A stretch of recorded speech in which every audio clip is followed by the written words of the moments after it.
Government bus stand ಒಳಗಡೆ ಇರೋ toilet use ಮಾಡ್ತಾ ಇಲ್ಲಲ್ಲ, ಎಂತ ಜೋರಾಗಿರ್ತದೆ ಕಟ್ಕೊಂಡು ಅಮ್ಮ ನಾನು ಹೋಗಲ್ಲ, ಅಮ್ಮ ನಾನು ಹೋಗೋದಿಲ್ಲ. ಅಲ್ಲಪ್ಪಿ ಏನೂ ಅವಕಾಶ ಇಲ್ಲ, ನೀನು ಹೋಗ್ಬೇಕು ಮಾಡ್ಬೇಕು ಅಂತ ಹೇಳಿ ಇಲ್ಲ ಹೋಗೋದು. ಅದೇ ಹಿಂಗ್ ಕುತ್ಕೊಂಡ್ ಬೇಕಾದ್ರೆ ಚಡ್ಡಿಲೇ ಮಾಡ್ತಾರಲ್ಲ, ಹೋಗೋದಿಲ್ಲ ಯಾಕೆ? ಕ್ಲೀನ್ ಇಲ್ಲ, ಮತ್ತೆ ಸ್ಮೆಲ್, ಮತ್ತೆ ಇನ್ಫೆಕ್ಷನ್, ಮತ್ತೆ ಬಸ್ಸಲ್ಲಿ ಹೋಗಲ್ಲ. ಮತ್ತೆ ಇವಾಗ ನೋಡಿ ಹೆಂಗ್ ಹೇಳ್ತೀವಿ, ಇವ್ ಹಿಂಗ್ ಆಗಲ್ಲ.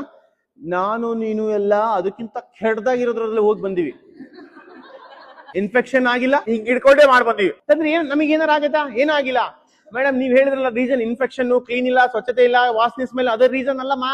ರೀಸನ್ ಒಂದೇ ಒಂದು ರೀಸನ್, ಏನ್ ಗೊತ್ತಾ? ನೀನು ಕಲಿಸಿಲ್ಲ, ನೀನು ಹೇಳಿಕೊಟ್ಟಿಲ್ಲ, ನೀನು ಕರ್ಕೊಂಡೋಗಿಲ್ಲ, ನೀನು ಅಭ್ಯಾಸ ಮಾಡಿಲ್ಲ.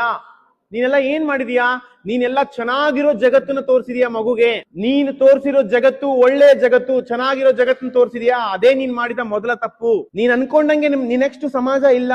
ಸಮಾಜಕ್ಕೆ ಫೇಸ್ ಮಾಡಿದಾಗ ನೋವು ಅನುಭವಿಸ್ಬೇಕು. ಮೇಡಮ್ ವೆರಿ ಸಿಂಪಲ್ ಹೇಳ, ಇನ್ನೊಂದ್ ಸ್ವಲ್ಪ ಡೈರೆಕ್ಟ್ ಆಗಿ ಹೇಳ್ತೀನಿ ನೋಡಿ. ನೀವು ಬಡವರಿದ್ದೀರಾ, ಆದ್ರೆ ಬಡತನ ಮಗುಗ್ ತೋರಿಸಿಲ್ಲ. ಬಡವ ಇದೀಯಾ, ಬಡತನ ಮಗುಗ್ ತೋರಿಸಲೇ ಇಲ್ಲ. ನಾನು ನೀನು ಹೆಂಗ್ ಬದುಕಿದ್ವಿ ಗೊತ್ತಾ ಮೇಡಮ್? ಖಾರದ ಪುಡಿ ಅನ್ನ ತಿಂದಿದೀವಿ, ಚಟ್ನಿ ಅನ್ನ ಪುಡಿ ತಿಂದಿದೀವಿ, ರೊಟ್ಟಿ ಒಳ್ಳೆಣ್ಣಿ ಖಾರ ಪುಡಿ ತಿಂದಿದೀವಿ, 8 ಕಿಲೋಮೀಟರ್ ನಡೆದಿದೀವಿ, 5 ಕಿಲೋಮೀಟರ್ ನಡೆದಿದೀವಿ. ನೀರ್ ತರಕ್ ಹೆಂಗ್ ತಂದಿದ್ವಿ ಮೇಡಮ್? ಇಲ್ಲೊಂದ್ ಕೊಡ್ಪಾ ನೀರ್ ತಂದಿದ್ವಿ, ಹೊಲದ ಮನೆ ಕೆಲಸ ಮಾಡಿದ್ವಿ, ರೊಟ್ಟಿ ಸುಟ್ಟಿದೀವಿ. ಇಷ್ಟಿಷ್ಟೇ ಸಾರ್ ಹಾಕೋರು, ಯಾಕೆ ಉಳಿದಿಲ್ಲ, ಎಲ್ಲರಿಗೂ ಆಗ್ಬೇಕು, ಅದ್ರಲ್ಲೇ ತಿಂದಿದೀವಿ. ಇವಾಗ ಏನ್ ಮಾಡಕತ್ತಿ ಗೊತ್ತಾ ಮೇಡಮ್ ನೀನು? ಅಪ್ಪಿ ತಿಂಡಿ ಏನ್ ಮಾಡ್ಲಿ ನಿನಗೆ? ಅಮ್ಮ ಒಗ್ಗರಣೆ ಮಂಡಕ್ಕಿ ಮಾಡು. ಅಪ್ಪಿ ನಿನಗೇನ್ ಮಾಡ್ಲಿ? ಪೂರಿ ಮಾಡು.